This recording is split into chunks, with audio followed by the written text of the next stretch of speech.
Hello, today we're going to talk about spring. Spring is the time of year in the garden we all love.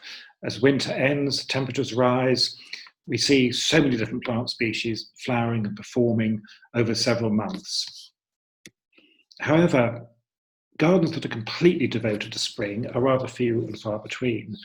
This very traditional Victorian style parks planting with tulips, forget-me-not, pansies and polyanthus is devoted entirely to spring, but everything here will be dug up in June and replaced with summer bedding. For most of us, this is a much more realistic situation. We've got two varieties of tulips coming up amongst forget-me-nots, Neosotis sylvatica, but also notice shrubs, roses and perennials, so that when the tulips and the forget-me-nots are finished, the perennials will take their place. Really, the way to think of this is probably more as a summer border into which spring performing plants are inserted. And that's very much the approach we're going to take, looking at spring as one layer that's superimposed onto a more permanent or more dominant summer planting. A lot of spring interest, of course, comes from flowering trees and shrubs, many of which were introduced into cultivation from southern China at the beginning of the 20th century. A lot of these are really suitable only for big gardens. But, and this is a magnolia in my last garden, it was only 3 years old. Increasingly, there are good magnolia varieties for smaller gardens. Flowering cherries, very popular in public spaces. These very bright pink ones. Perhaps the bright pink's not to everyone's cup of tea, but they do much to bring cheer to the spring landscape. A good many of the shrubs that are used in conventional garden design or landscape design are essentially spring flowering. A lot of us prefer these much more subtle shades, such as the wonderful creamy ivory shades of Prunus Ukon. One of my favourites, and a very good plant for the smaller garden, is Daphne bholua. And Daphnes are famous for their wonderful scent.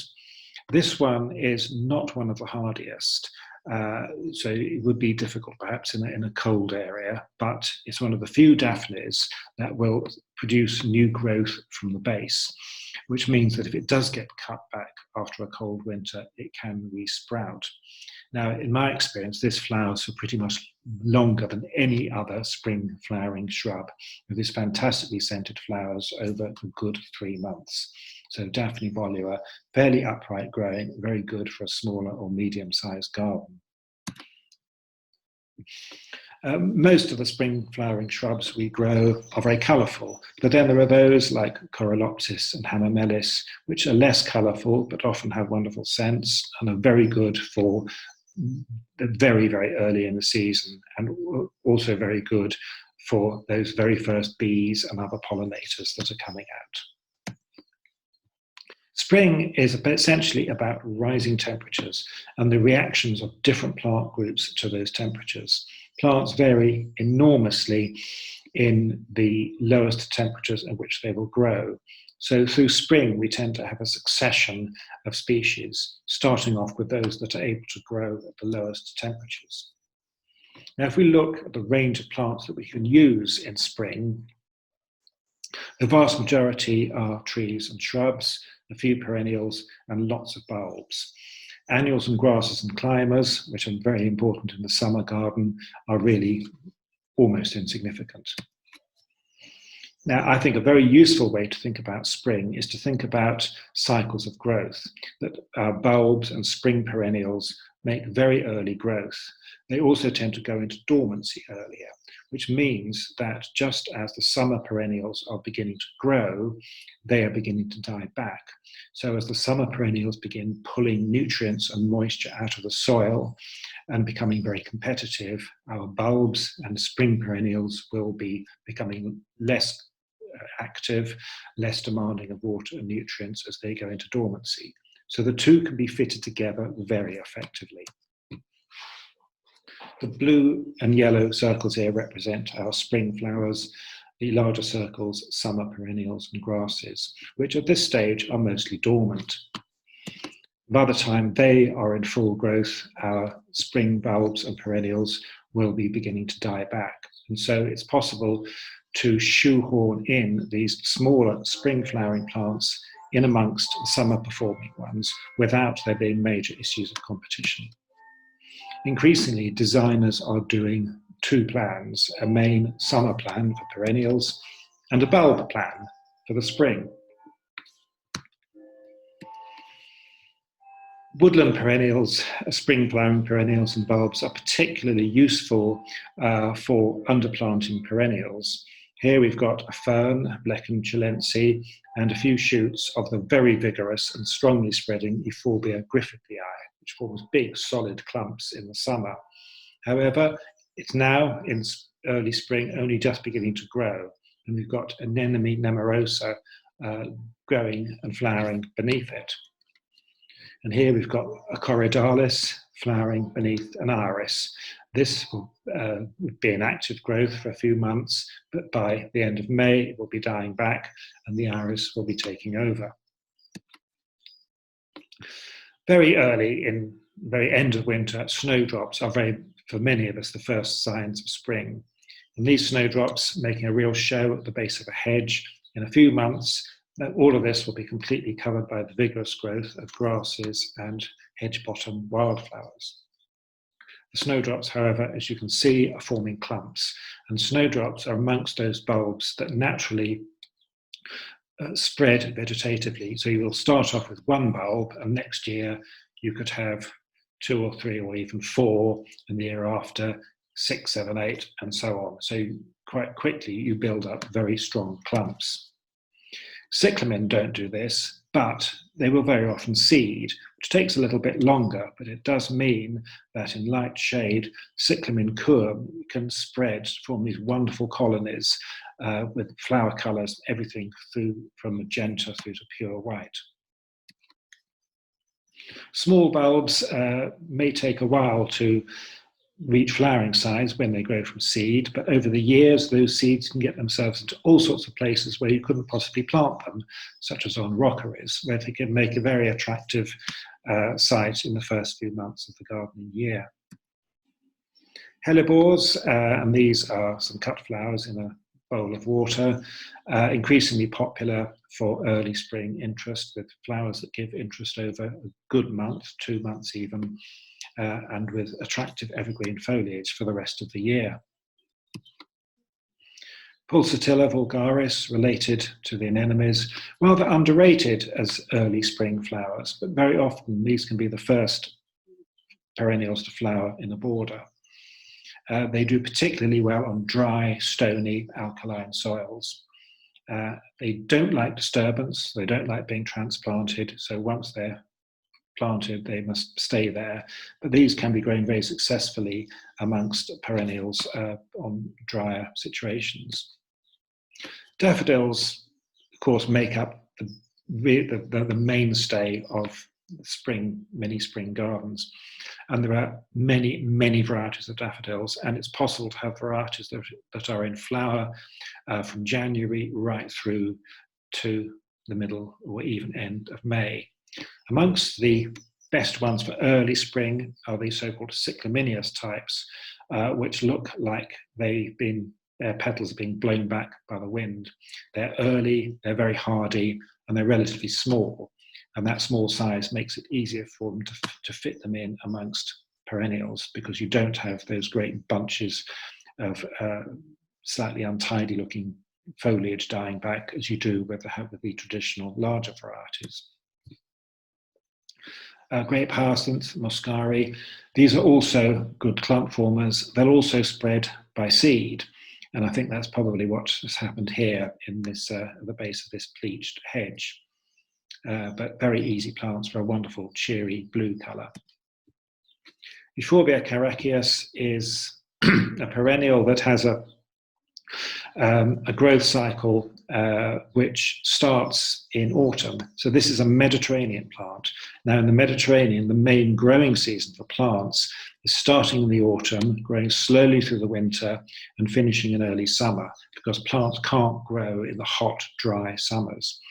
So for the British Isles and other countries of Northwest Europe, paradoxically, these Mediterranean plants are very successful in our gardens because our winters are mild enough to allow them to make some growth. So at the end of the winter, they'll flower nice and early, and then they can be a great accompaniment to brightly coloured bulbs. So we have the paradox that a lot of Mediterranean perennials, because they can grow at low temperatures, will perform very well in Northwest European gardens. As do begonias, which are amazingly tough plants, originally from Siberia and northern China. Drought tolerant, stress tolerant, tolerant of a certain amount of shade, evergreen foliage, again, various shades of pink very early in the year. Polyanthus, long been popular, and you can pick up these varieties of these ridiculously big heads of huge flowers from garage forecourts and supermarkets and all sorts of places that don't normally sell plants. However, a recent study showed that the bigger the flower, the less drought resilient the plants were. Whereas the wild ancestors, this oxlip, are amazingly tough plants, very, very hardy, and able to clump up and spread by seed. These are wonderful plants for encouraging to seed themselves amongst later flowering perennials. These will take a lot of shade and become more or less summer dormant, so it's very easy to get them growing amongst your summer perennials. I love the Barnhaven varieties that come in all sorts of wonderful, unusual, rich shades. And as you can see here, they're good, solid, long-lived clump formers.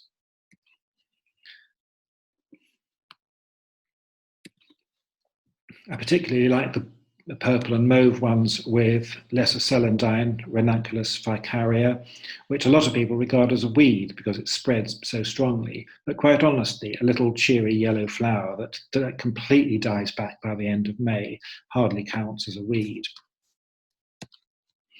Dead nettles, Lamium maculatum, a very useful group of plants for light shade, spreading habit, good reliable flower.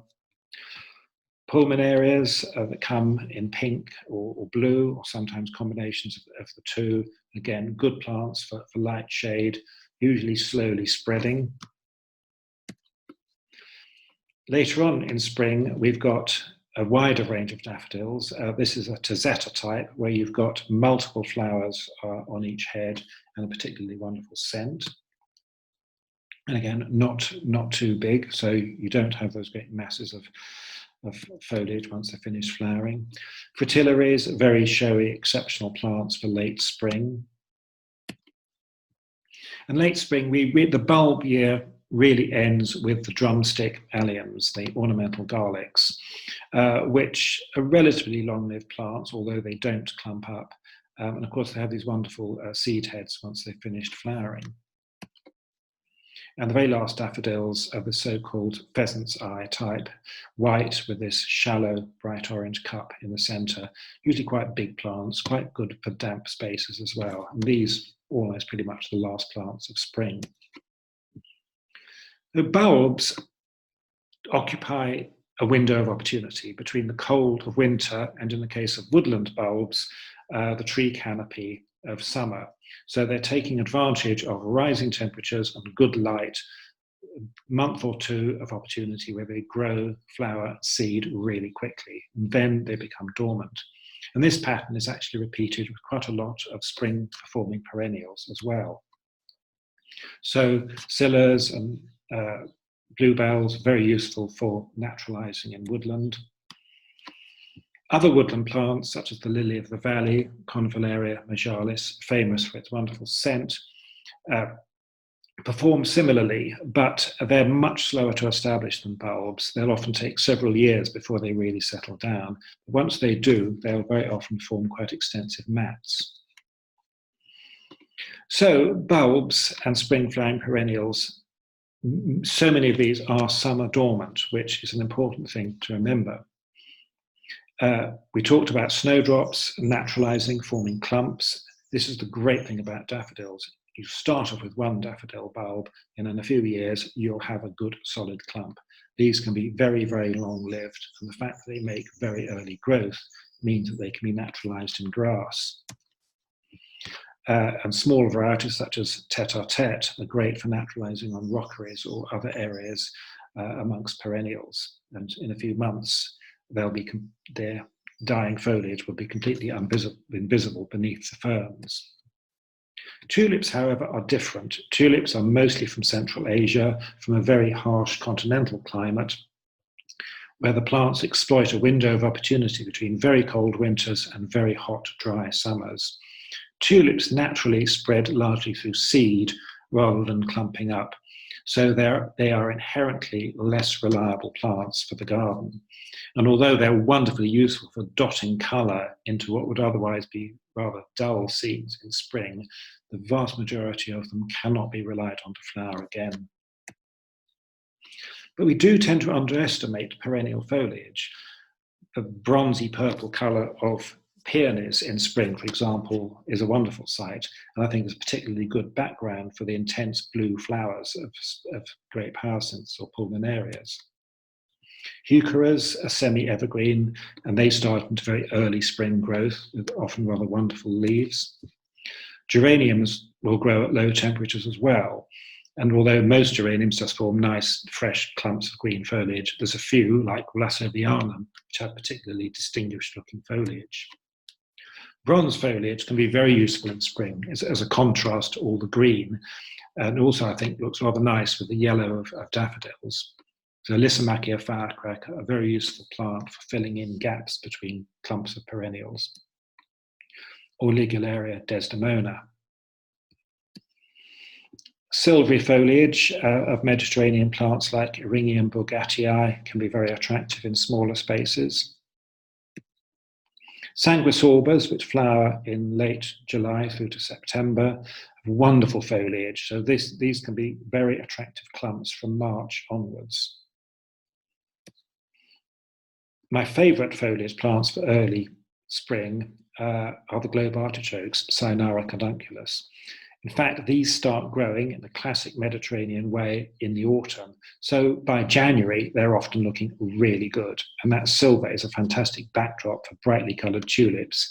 And here, the pink honesty, Lunaria annua. Now this is one of those few annuals that is useful for spring. It's a Mediterranean so-called winter annual that starts growing in the autumn, grows slowly through the winter, then rapidly in spring to flower, and then dies back by midsummer. And this is very similar for forget-me-nots as well. Winter growing, often seeding in gardens, wonderful little haze of little blue flowers in spring, and then dying back by June. And a traditional backdrop for tulips, and one of those things that once you've got it in the garden will tend to spread without you really doing anything about it. So we've covered a range of plants for spring gardens. There's so much that can be done to introduce bulbs and spring perennials and a small number of annuals to summer plantings, because the spring plants and the summer plants are able to occupy pretty much the same space without competing with each other. So the key to effective spring planting, I believe, is shoehorning these plants into spaces between others.